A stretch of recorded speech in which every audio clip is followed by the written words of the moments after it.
The most widely published book in human history reveals that we are created in the image of God. Throughout our human journey, each encounter is an opportunity to see the shared humanity in ourselves and others. Regardless of one's views on religion, each experience and each story weaves us together towards a common path. A path of transformation, a process of growth and understanding, a recognition that, at our core, we share a common destiny. What does the search for truth really mean in our lives? How can we find a sense of unity in a world so diverse and divided?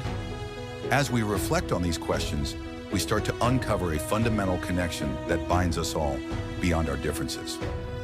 Welcome to Created in the Image of God, Building Vibrant Communities, with our host, Wade Franson. Tonight's episode is Serving Two Masters, Faith, Business, and the Poor. Well, hello, everyone. I'm your host, Wade Franson. This is Created in the Image of God. And while I am not a prophet, I'm pre-recording, so I'm going to pronounce that it's June 9th, and this is episode 254. We'll hope that all works out.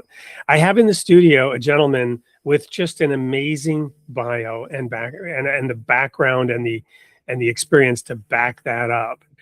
Peter Greer, Christ-centered leader, author, CEO of Hope International, a global microfinance and savings ministry that equips families in poverty to start and grow businesses. This is something that he pioneered and piloted in Cambodia, Rwanda, and Zimbabwe. Now, through my own travels and personal experience, it's not easy to get this right.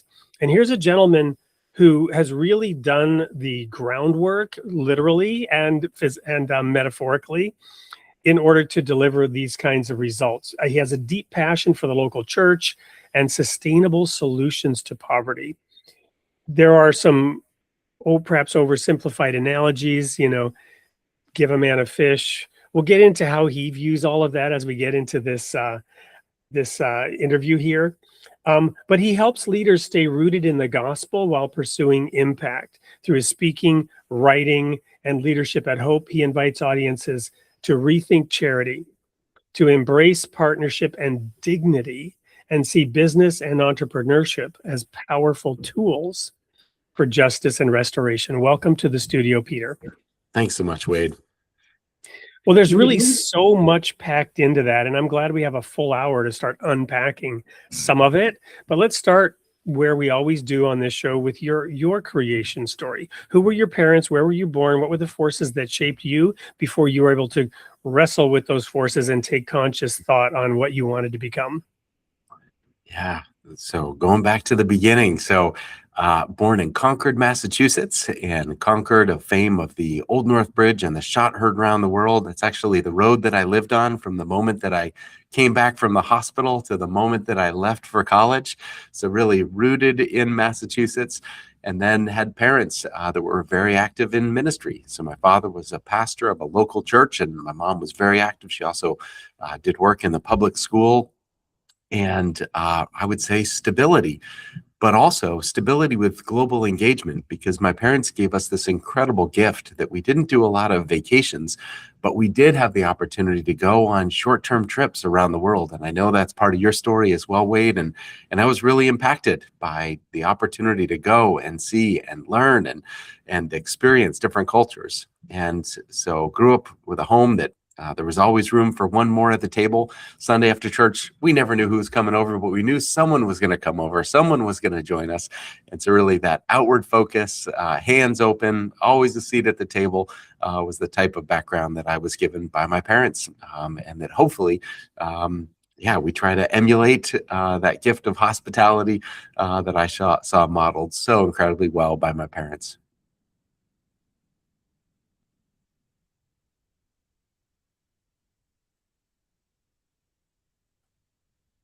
Sorry, I put myself on mute. I want to comment on a couple of things there before we take your story further.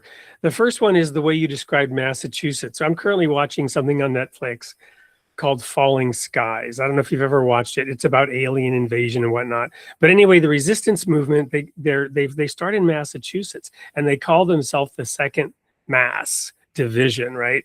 And it didn't connect. The history didn't connect of why Massachusetts. and it's just fun that the writers of that built that in, that sort of connection to that part of our history. So thank you for that. That was worth the price of entry. Well, But my high school mascot was the Minuteman, Concord Carlisle High School Minuteman, and being ready in a minute to go grab whatever you have. So I think that is woven into the ethos of Massachusetts for sure. yeah.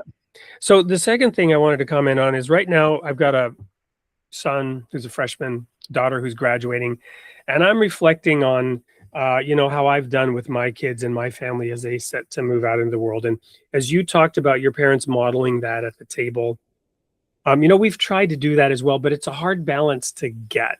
And so we're actually going to be spending Monday mornings in family consultation in the last month or two of our daughter being at home before going to college, talking about our family life, talking about what we learned, what we could have done better.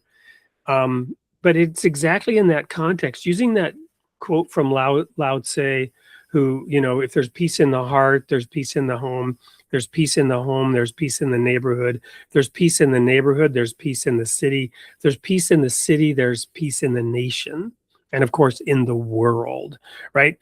So how do you get that balance right? That's the challenge, because too much sort of outward focus, too much of maybe a martyr complex trying to solve all the world's problems ends up with kids who may not share that vision at all because they were somehow slighted. You follow me? Mm-hmm. So unpack that a little bit. For what was it about your family upbringing where you feel it struck the perfect balance? Yeah. This is for families listening in who have Sure. who need to model this themselves, including me and mine. Well, I was going to say, including myself as well. I have 4 kids, ages 14 to 21, and very much still in that same conversation, and maybe a little bit similar. We have 2 that have launched and 2 that are still at home, and you look at what can you do. But I think there's 2 things that I really did appreciate from my parents. And I mean, no family is perfect. No parents are perfect. But the 2 things that I think I most appreciated was, 1, a curiosity to get to know other people, other cultures. That is such a beautiful piece because it has an essence behind it of humility that we have something to learn. We have not figured it out. And not like a xenophobia, but as a active exploration. What can we learn about others? And that matched with, there's always an opportunity to help. There's always an opportunity to welcome. Don't wait to be invited into someone else's home. Take the initiative. Go and find that opportunity. Invite them in. And so that curiosity and hospitality, I think, were 2 amazing attributes that we did receive as a gift from my parents, and that I am eager to. I love your intentionality, not missing the remaining time that you have to have those times together. And I think in a very similar way, I've been doing some similar reflection. Oh, how do we pass on those same attributes? And in our family, that was woven in without any pressure, but just a beautiful way that faith was integrated into both of those. The global aspect, believing that God has created incredible diversity in this world, not as something to be feared, but as something to be explored and understood and appreciated. And that hospitality, and everyone is welcome at our home. Let's be on the lookout. Who is lonely? Who is the foreigner? Who is the stranger? Let's invite them in a very literal way. And so I'm so grateful for the way that my parents modeled that in our home. And in a similar way, I hope my kids pick up that curiosity and hospitality as well. Well, yeah, quick plug. The tagline of this show, Created in the Image of God, building vibrant communities. One of the main principles of how to do that we try to do, it's not always easy, is a humble posture of learning. And you described it so beautifully with curiosity. Yeah. No, that's it. I love it. Okay, so you had this amazing background in that part of the nation that led you to sort of have those inputs. Okay, what about high school, higher education, your launch into adulthood? What was involved in that? Yeah. Some people, it's been fun to watch my kids. Some people, when they're in high school, they know exactly what they want to do and they pursue it. And some I was just interested in playing sports and having fun and getting together, and certainly academics and studies were always interesting to me, but I did not have that clarity. And in many ways, I felt a little bit of a tension that I had this interest in some business, some finance, some entrepreneurship, but then I also had this interest in global missions and service and trying to help and travel and different cultures. And really, it was when I was in college that I would say there are certain moments that we look back, and those are pivot points in our life. And for me, one of those moments was I was studying international business in Moscow as part of an international business institute, traveled around Europe and the former Soviet Union. What year was that? I would have been 1995.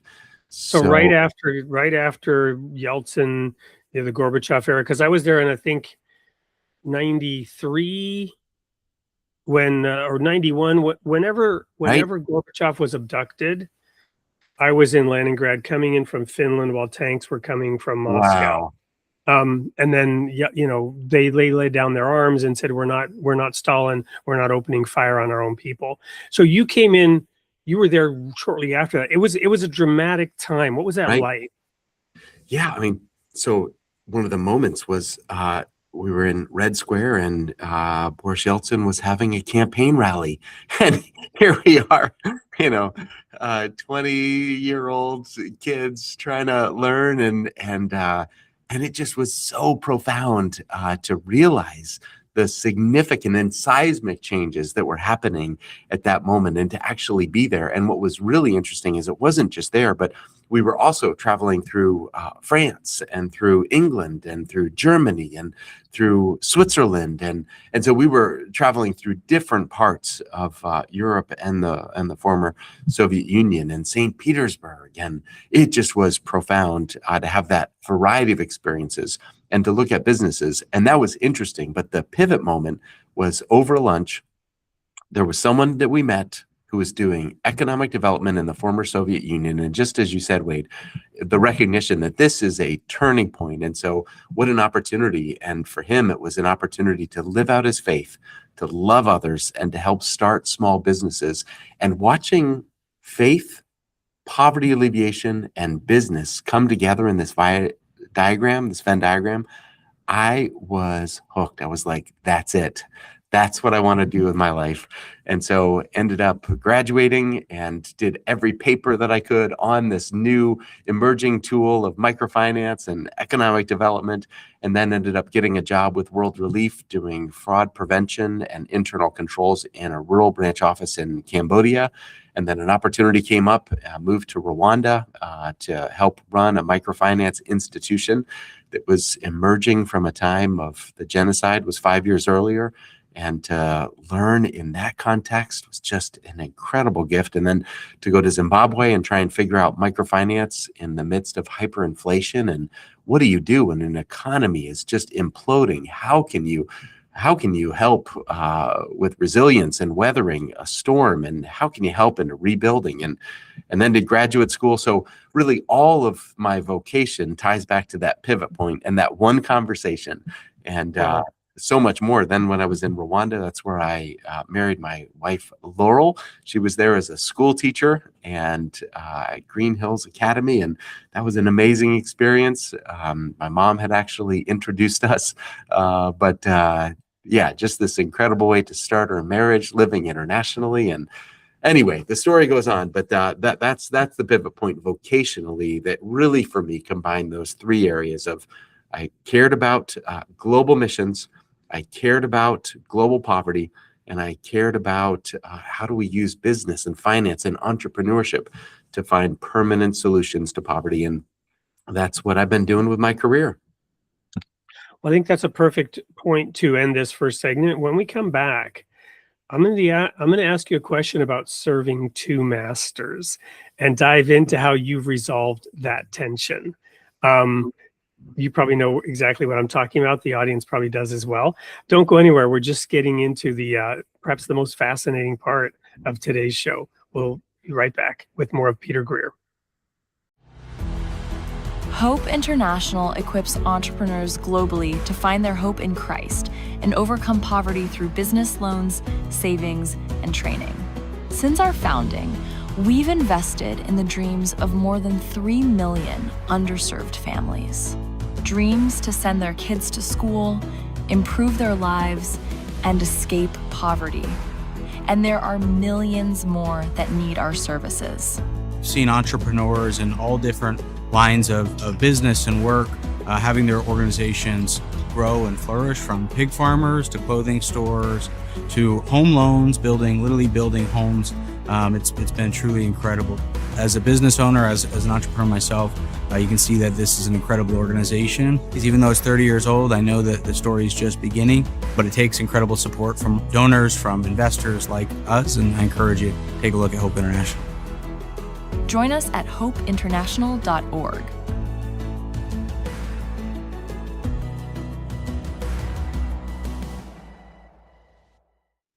Welcome back to Created in the Image of God. I'm your host, Wade France, and I'm here with Peter Greer, who is the CEO of Hope International. We've just explored his background, how he got to the place where he is now through the connection of finance and faith behind the Iron Curtain in emerging economies, and then tested it in various situations around the world where there was upheaval and turmoil and opportunity, like a plow going through the soil, right? And breaking up that soil so that something new could be planted.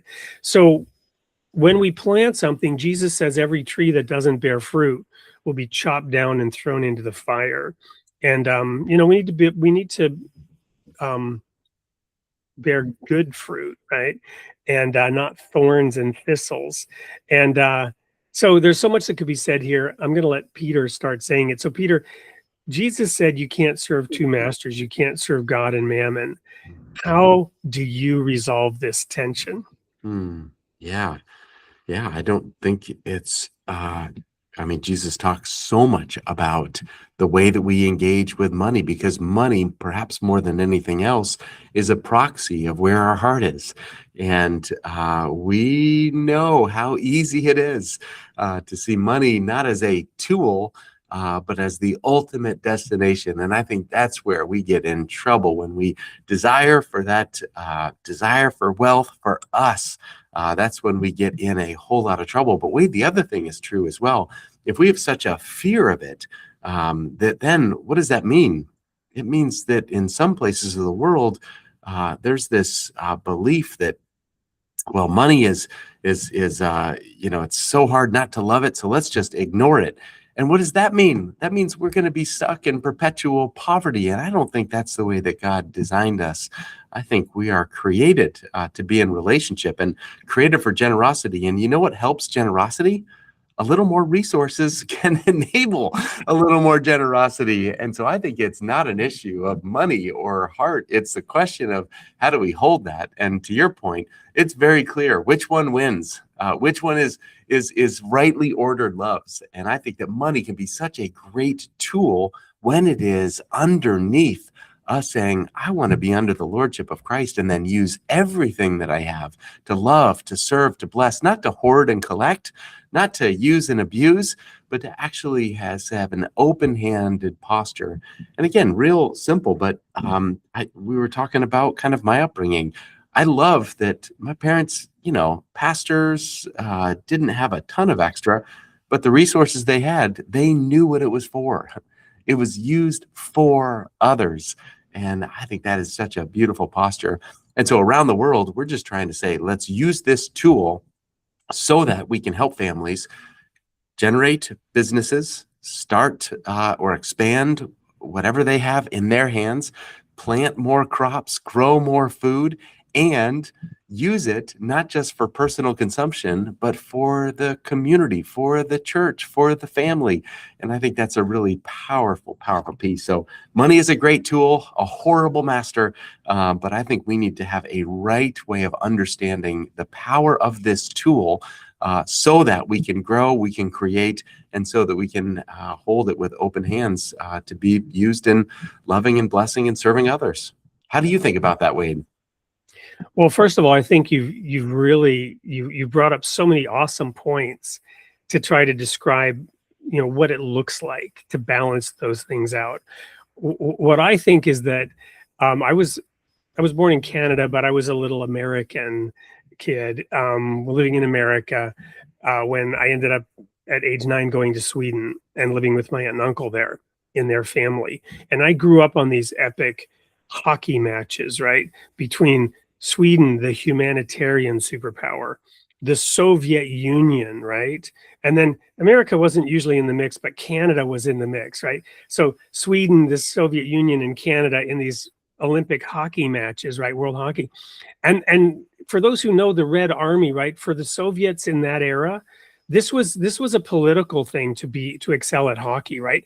And as a young kid, I was very much aware, almost at too early of an age, you might say, of this ideological difference between communism and capitalism and socialism, which are economic models, right? How to manage the finances. And then getting involved in religion, I was of the kind who kind of feared money.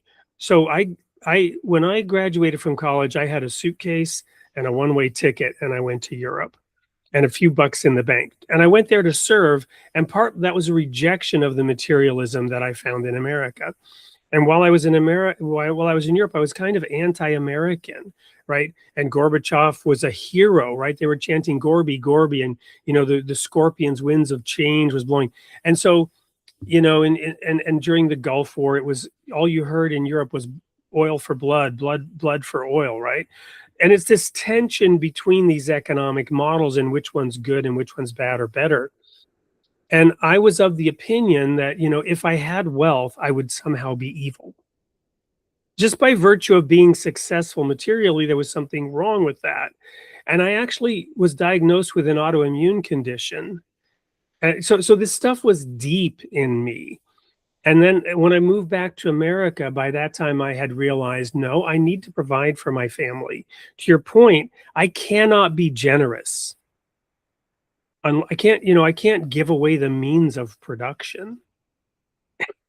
Right? So you got to balance these things. And so, yeah, it's a big question. And people, the world is aflame and the world is in turmoil over these ideologies. Right? And people don't go enough to the Bible and enough to God in prayer and ask for guidance as how this stuff really works. There's a Baha'i quote that I love. It goes like this: with fire we test the gold, and with gold we test our servants. Oh, interesting. Right? But inherent in that is the gold is something God created, and it is purified. He wants it to be pure in that sense, and many things can be done with pure gold. But then it becomes a test on how we use that. So I love the fact that you said it's a tool, matters how we use it. Use the tool, don't become a tool. Don't become enslaved by the tool. Right. That's a great summary right there. Yeah. Thanks. So hugely powerful. So this is your life's work, figuring this out. So give us then a couple of examples of how it works in your world and what the results are, and how do you plant the right seeds that really bear good fruit in this regard? Yeah, well, I really like there's a book called Talks of Charity by Bob Lupton, and he talks about the cycle of giving. And he talks about when you give the first time, there's appreciation. I can't believe you're giving this way. This is incredible. But you give the same gift to the same person the second time, it's not appreciation, it's anticipation. And then the third time it moves to expectation. And then it moves to entitlement, and then it moves to dependency. And what he argues, and what has been argued by many others, is that in the wake of our good intentions are not always good results. And I believe, I love even the title, thinking about what are we created to do? And I think that we have been given this incredible gift to create. This world is incredible that you can take one seed and you can plant it in the ground and you can get 100 new seeds. That is unbelievable math in the way there's that God's generosity for you. That's it. Yeah, totally. And so I think sometimes we forget that and then he sends rain on the just and unjust alike. Right. Yep. So true. Yeah. So we're just trying to figure out, so what does it take to unlock that creativity, that agency, that creativity, and the God-given capacities that every single person has? And so the way that we do that is by investing. We provide investment capital in communities of poverty in some of the most, according to economic indicators, some of the poorest countries on earth, and find that even in those places, people would prefer a job to a handout almost every single time. So we find those entrepreneurs, we invest in them, we coach them, we support them, and then watch what happens in all those places. And then we also provide coaching and training services, and then we also help people save or mobilize savings. We have church-centered savings groups in countries around the world, but it's all around this idea of unlocking the God-given capacity that we believe every single person has. And one of the I love traveling. I love spending time. I was in Peru and Paraguay recently and meeting, individuals that had grown fruit trees in their backyard, or animal husbandry. Spent time with a woman who was so excited about her pigs and about the way that they were growing, and spent time with another woman who said it was always my dream to have a restaurant, and now she has her restaurant. And met time with another individual that was actually a child, and she was selling jewelry in her mother's kind of hair shop. And so just this idea, it doesn't matter if it's a 10-year-old or a 90-year-old, there are gifts that are there that we just try to unlock and unleash. And again, just trying to do that in such a way where individuals know they are loved, know they are created by a God who loves them and has gifted them with different gifts and abilities, and to do it in communities of poverty, and to see the church as a place that is leaning into communities, actively loving and serving as a beautiful way of loving their neighbors. So those are some of the things that we do, and operate in 30 countries now, and have served now 3.8 million families. And we're coming up on $2 billion of total investments with a 98% repayment rate. Just shows that we really can invest in individuals as we share and show God's love. Well, that's an amazing story. I'm gonna take a couple of assumptions here before I go to the next set of questions. Correct me if any of my assumptions are wrong. One of the assumptions is that one of the challenges in doing this and doing it successfully is that typically in business and business investment, there's this issue of scale, right? The cost of my time and my energy in even having the discussions with the person who's going to, receive this financing. If that's out of balance, right, it costs almost 10 times. I can imagine it could cost 10 times as much to figure out whether or not to lend the money and to manage it than the amount of money that you're actually talking about in this microfinancing.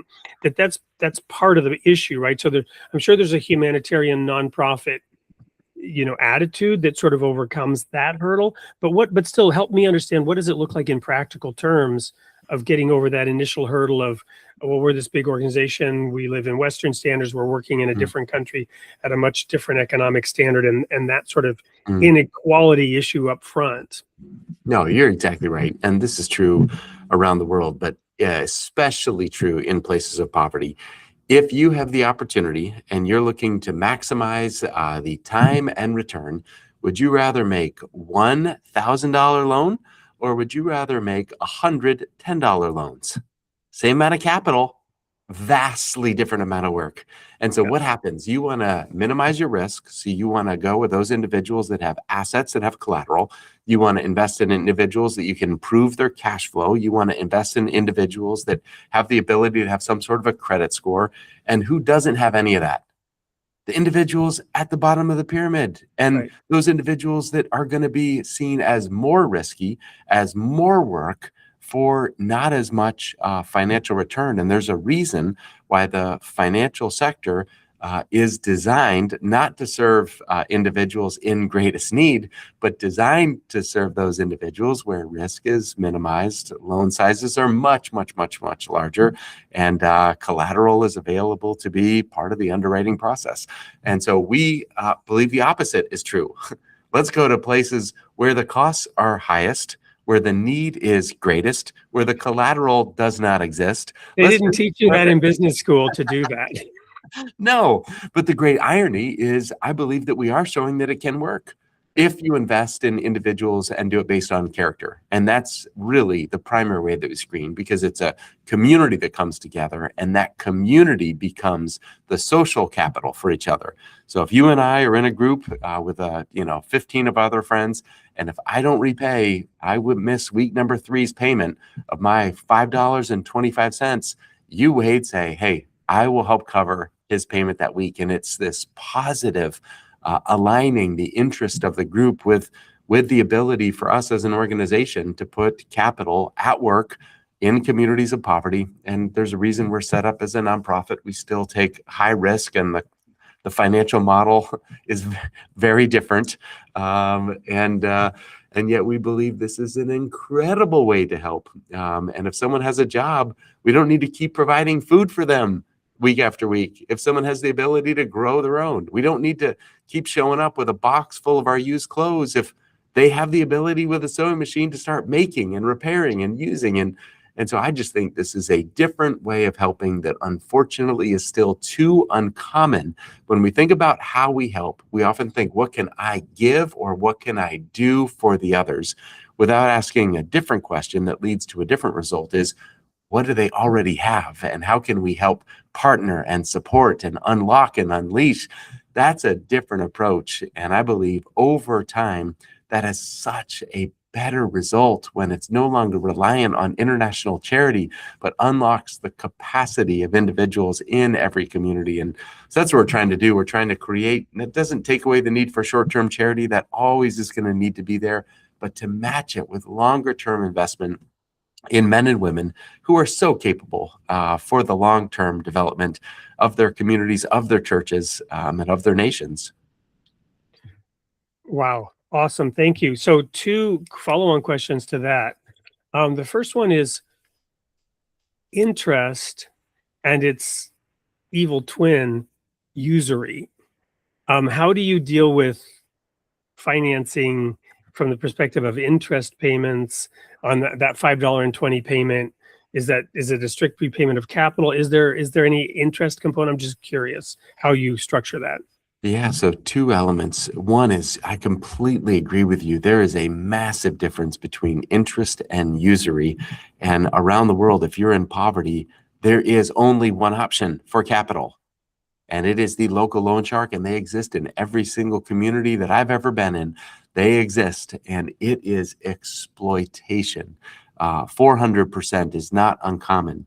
I remember one time I was having a conversation with an individual, and they said the interest rate is 20%. And I was like, 20%? That's great. In light of the work that I've seen, that's incredible. And then they said, oh no, that's per week. That's not the annual, that's the weekly rate. And so we believe that is exploitation. And so we have a different approach. And our basic model is, how do we break even? How do we have the ability so that we can do this work long term, so that we can cover our costs? And it's more than we can get into now, but you got to look at cost of inflation. And so it's sometimes misleading just to look at the interest rate. You have to look at an inflation adjusted interest rate and to look at the comparison of what the bank rates are. But all of that goes into a system of saying, what we're trying to do here is to have a sustainable way of offering services in these communities. And I'm so grateful for our team that really takes that seriously. But the other piece that is missing, Wade, is I believe that a lot of times organizations focus on loans and don't emphasize savings. And yet for most families, that is underappreciated of just how important it is to have a safe place to save money. And so we really match, don't take a loan for consumption. That's going to harm you. You're going to have to repay with interest. Save for that. And to really look at basic financial literacy that I know you and I both have a heart for, basic financial literacy that says, are you going to generate more return than what it costs you? And if not, do not take an investment for that particular initiative, and really make sure you know upfront, what are the risks, what are the assumptions, and is this a wise investment or not?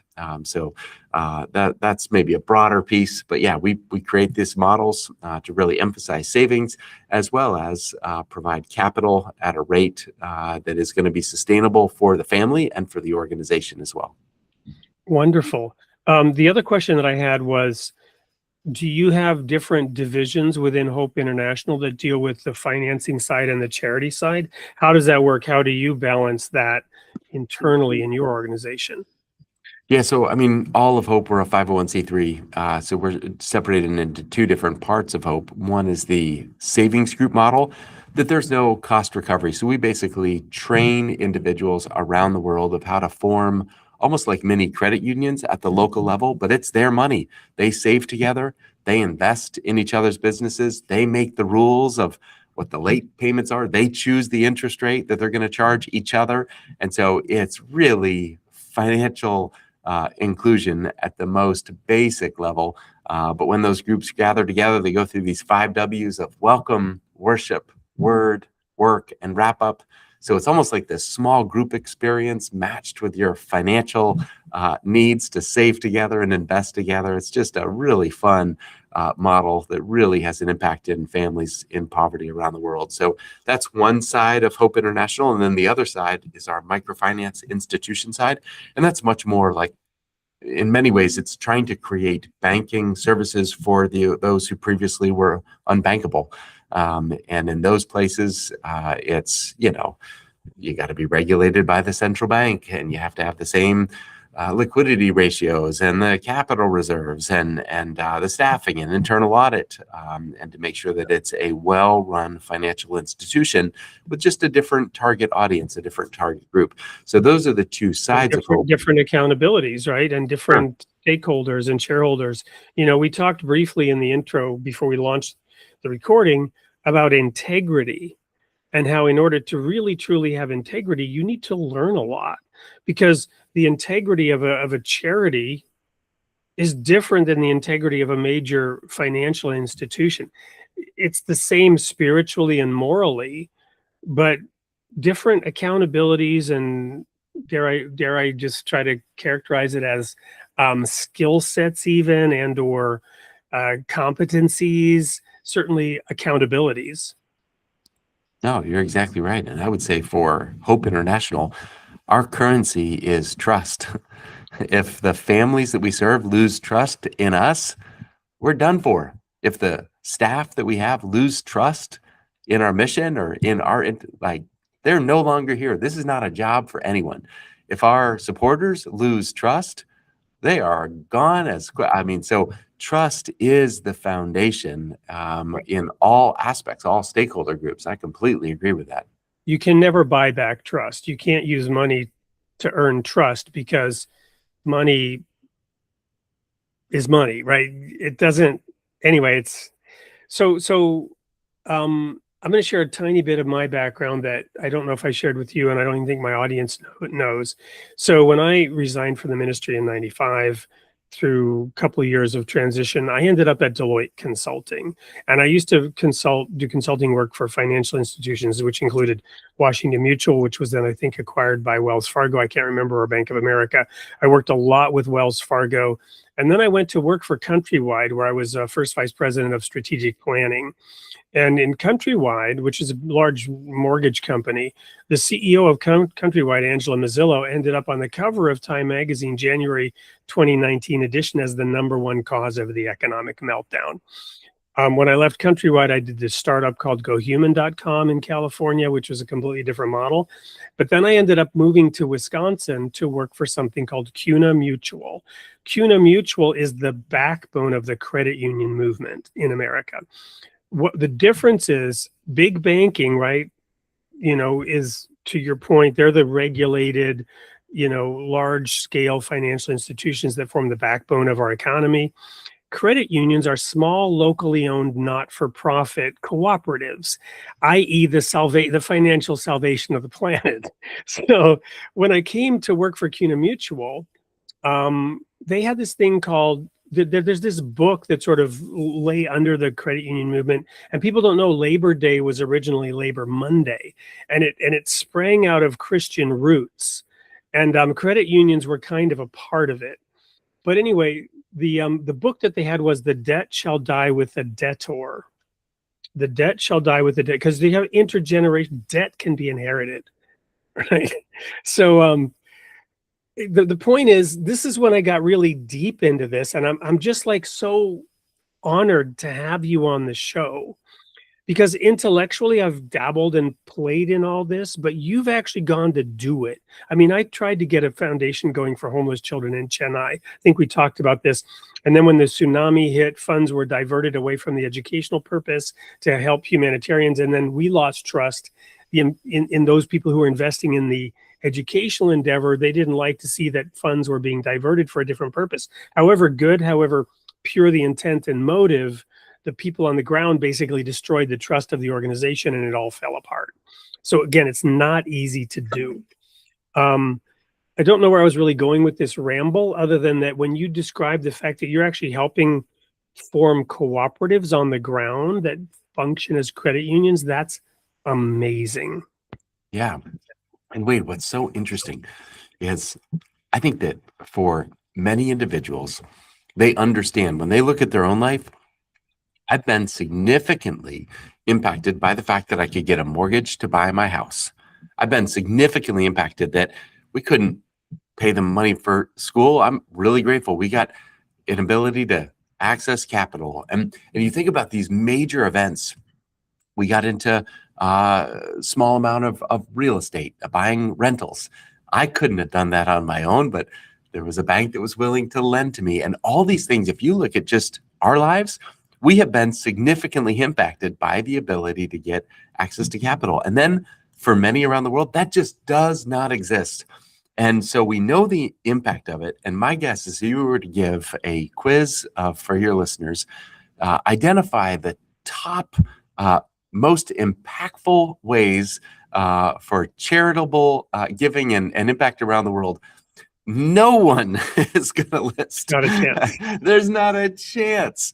And yet it really is so powerful because it unlocks. And so I don't know how maybe we need to change the way we talk about this, but I think when you start pulling the thread and you start looking at what made an impact in your life, the ability to have a job, the ability to have investment, the ability to own a home, like there are these things that have made such an impact. And I'm just so eager to say, let's at least, it doesn't have to be number one on the list, but can we elevate it from not having any thought? It's just not the way that most people think about helping in places around the world. And certainly when it comes to Christian mission, the idea of an organization that's going to help people access capital to form groups and invest in businesses and study scripture together, there's so many elements that is out of the norm. And so anyway, maybe we need a little bit of rebranding help, but I get so excited because the more that you have conversations with, like we're having here, it makes sense. And yet it still is an uncommon way to think about helping others around the world. Well, I have two ideas, which I'm going to share with you probably after this offline, because we're crashing into a wall here of time. The commodity, the resource that we're running out of right now is time. We're going to go to a quick commercial break, which I predict will either be for chasing dreams or soul seeds, or maybe a combo of the two. When we come back, we're going to ask, where are you growing next? Don't go anywhere. We'll be right back with more of Peter Greer. In a world where religions often talk past each other, what if we just sat down and listened? Facets of One is a simple devotional, bringing together scripture from the world's faiths, centered on one truth. God is one. From the Bible to the Quran, from Krishna to Christ, each voice speaks in turn, without argument, without division. You don't have to agree on everything. Just be willing to pray, to listen, and to come together. If you're longing for something deeper than noise and division, this is a different kind of conversation. Facets of One. Many voices, one God. Will you start a circle?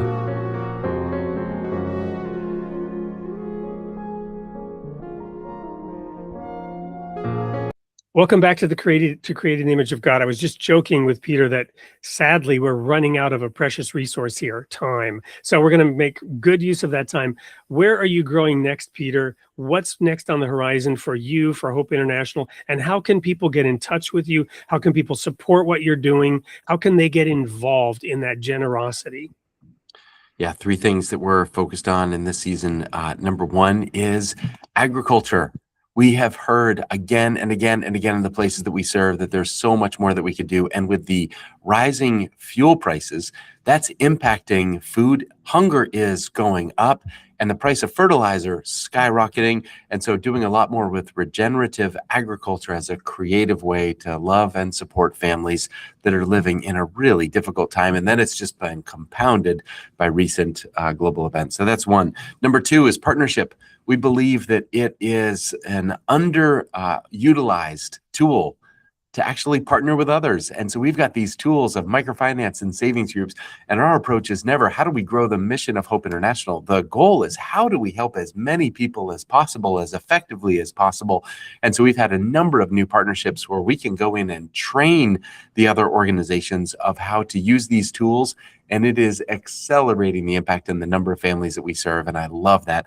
And then third, we have been taking these tools to even more marginalized communities, even greater places. And I just think, for me, with my faith, following Jesus means let's go find the most under-resourced, the most challenging places. I think that's where we should be showing up. And the great thing is these tools are such an amazing door opener. And so whether it is a unreached people group, or whether it is in an area of maybe because of a physical or social stigma, they've not yet been seen as kind of full members of community. What an amazing way to go in and with this great tool, these great tools to love and serve individuals. So we've been doing more on frontier areas around the world. So excited about agriculture, excited about partnership, excited about some new frontier areas to serve as well, and doing even more in the years to come.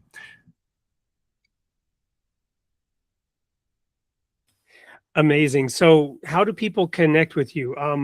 It's hopeinternational.org. Is that right? One word?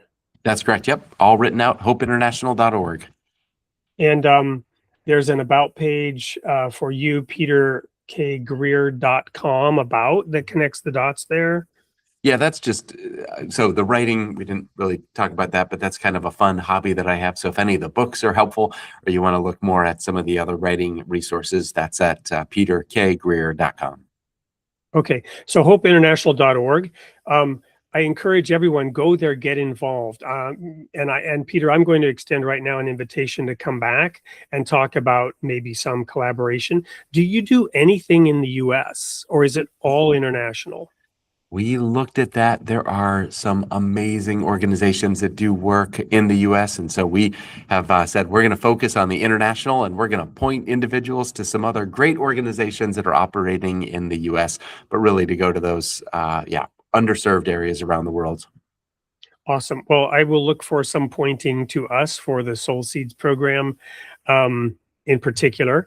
And I'll connect with you offline and invite you back to tell us a little bit more, because I think it feels like we've only scratched the surface of what you do, how you do it, and it would be well worth another conversation. So as we're running out of time here, what are final words for the audience? What would you like to share on your way out the door? Yeah, maybe just a general piece, which is, when we show up in communities around the world, one of the questions that we start with is, what has God given you? Or stated differently, what is in your hands? And how can we use that to provide? How can we use that to bless? How can we use that to encourage? And so I would just say, for all of us, you are created with gifts and abilities. You are created not just to consume, but also to create, and then to generously give and serve. And so what is in your hands, and how can you use that in loving and serving others? Awesome. That is so perfectly blended with the title of the show. I don't even need to conclude with my normal concluding tagline for Created in the Image of God. So there you have it. Get connected with Peter Greer and hopeinternational.org. And stay tuned for the sneak peek of what's coming next week on Created in the Image of God.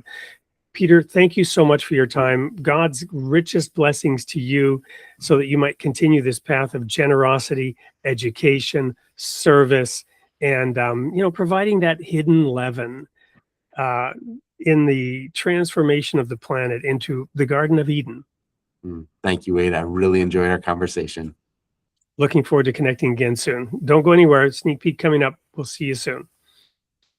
Next week on Created in the Image of God. Sunday, June 14th at 7 a.m. U.S. Central Time. Host Wade Franson interviews Kelly M. Kapic, theologian, author, and teacher. He reflects on suffering, grace, and the limits of being human, and how embracing our weakness can lead to a deeper, healthier faith. From pain and exhaustion to embodied hope, humility, and learning, we were never meant to do it all. And then on Tuesday, June 16th at 8 p.m. Central Time, host Wade Franson interviews Miroslav Volf, theologian, author, and founder of the Yale Center for Faith and Culture. He explores questions of identity, forgiveness, and human flourishing, and what it means to build a life shaped by reconciliation rather than resentment. From justice and public faith to the deeper pursuit of joy, meaning, and a life truly worth living. Join us live this week, Tuesday and Sunday, Created in the Image of God.